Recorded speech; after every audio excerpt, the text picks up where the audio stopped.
Parks built for fun that ended in disaster. Some closed after accidents, others were abandoned without warning, and a few are surrounded by stories no one's been able to quite explain. These are abandoned theme parks with dark histories. This place just looks evil. These rusted rides you're looking at here are what remains of Lake Shawnee Amusement Park in West Virginia. The park opened in 1926, but even before it was built, the land had quite a history. In 1783, the Clay family settled there and got into it with the local Shawnee tribe over who owned what. Two of their family were killed, another got taken. People said the ground was just cursed. Then over 100 years later, the amusement park went up and things went bad almost immediately. In the 50s, a girl died when a delivery truck backed into the swing ride while she was on it. A boy drowned in the lake after his mom lost track of him. 6 people total died here before it closed in 1966. The owner's family tried reopening it in the late 80s, but when construction crews started digging for new rides,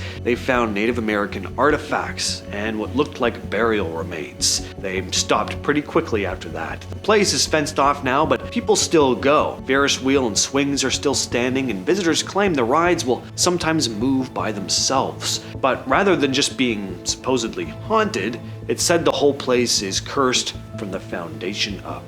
Takakonuma Greenland in Japan feels like an urban legend, but it's actually real. These images are not AI generated. This place is buried in the mountains, always covered in fog, and you won't find it on most Japanese maps anymore. It opened in 1973, but shut down just 2 years later. The official reason was poor attendance, which for a place this remote, I mean, what were you really expecting? Why would you build it in the mountains in the first place? Rumors started that kids had died on the rides, but nothing was ever confirmed. Then, supposedly it reopened sometime in the 80s. Nobody knows exactly when, and nobody knows when it closed for good either. By the time urban explorers found it in the 2000s, nature had completely taken over. It's eerie looking, but man, does this place look cool. The roller coaster, it almost looks like twisted dinosaur bones sticking out of the fog. People have said they'd heard medical sounds here and seen figures near the carousel. Unfortunately, in 2006, the whole thing got demolished. No public records of who ordered it or why.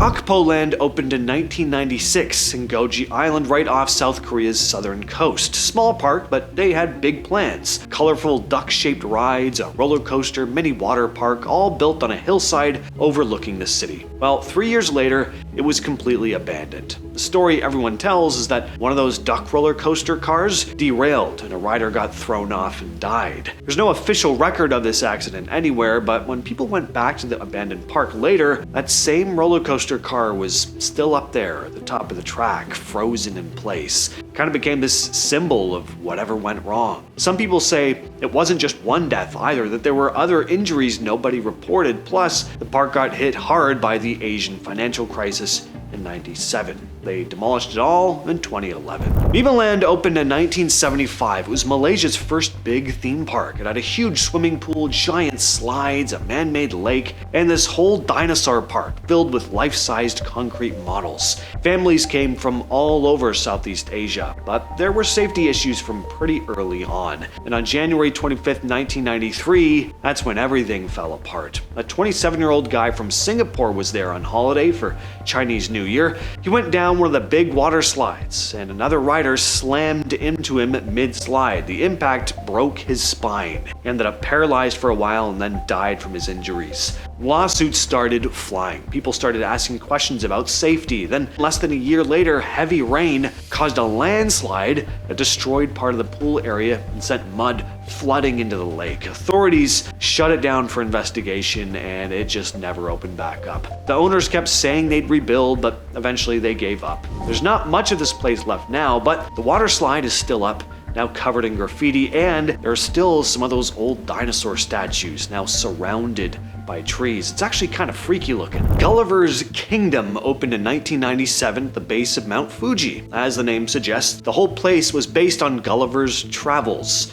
of all things. It was supposed to be a wholesome family park, but they built it right next to Akihabara Forest, which has a bit of a reputation, to say the least. It's only one of the most infamous forests in the entire world. Yes, this is the forest where countless people have taken their own lives. Not exactly the place you want to be near when you're out for some wholesome family fun. The main attraction was this massive 147-foot statue of Gulliver tied to the ground, surrounded by miniature towns and walking trails. It cost millions to build, but people said the whole place felt off. It was too quiet, too empty. Fog would roll in from the mountain, giving the place this nightmarish quality. And making it worse, the park was also near the old kamikaze pilot training grounds and a World War II chemical weapons plant. Attendance was terrible from day one, and I gotta imagine that's also because it was a theme park based on Gulliver's Travels. Most kids were probably like, huh? This was 1997.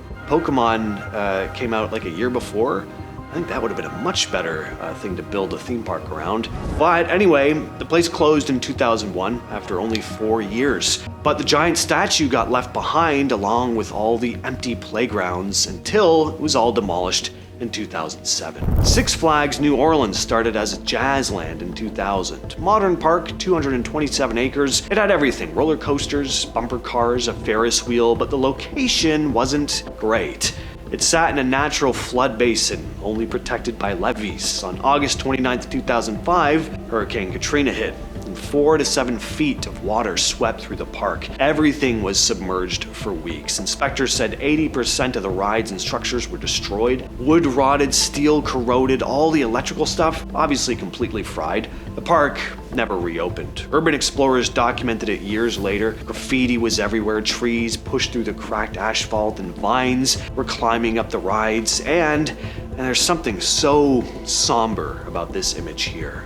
Land of Oz was built by a family who wanted to bring the Wizard of Oz to life in Beach Mountain, North Carolina. It opened in 1970 with an actual yellow brick road, real farmhouses, actors playing Dorothy and the Tin Man and the Witch. Debbie Reynolds and a young Carrie Fisher actually showed up for the ribbon cutting. But oh boy, was this place a disaster. In 1975, a fire ripped through the Emerald City section, destroying props and very rare movie memorabilia, including one of Judy Garland's actual Dorothy dresses. And right after that, thieves broke in and took whatever the fire didn't destroy. By 1980, the place was closed. The yellow bricks were faded and cracked, some got stolen as souvenirs. For a while, it was this run-down abandoned park, but since 1991, it's opened back up sporadically and is set to open again in 2026.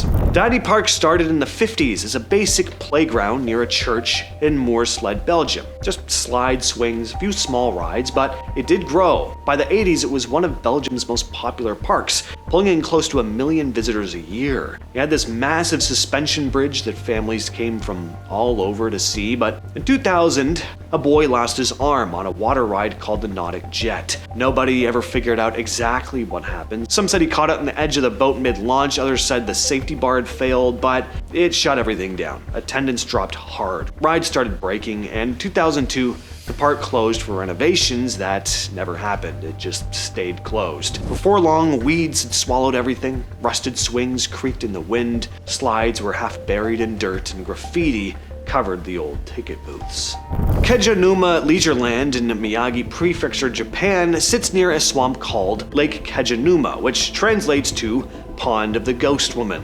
Doesn't sound like a very leisurely spot to me. The park opened in 1979 with go-karts, a Ferris wheel, teacup rides, and a small hotel for visitors to stay at. At its peak, over 200,000 people visited every year, but the location had a dark reputation way before the park showed up. Legend goes that a woman once gave birth to a demonic snake child thing, and when it slithered into the pond and disappeared, she followed it in and drowned. Now her spirit supposedly haunts the lake, crying for her lost offspring in the night. When Japan's economy crashed in the 90s, the park slowly died out. By 2000, it was closed down with everything just left behind. The Ferris wheel still standing, covered in vines, and the ride sit under layers of moss. People who visit at dusk say it's completely silent except for frogs and wind, but on some nights, you might just hear what sounds like a woman's cries near the water. disaster. Spreepark opened in 1969 in East Berlin, one of the few amusement parks allowed behind the Iron Curtain. Roller coasters, a huge Ferris wheel, over 1 million visitors every year. But after Germany reunified in 1990, things got complicated.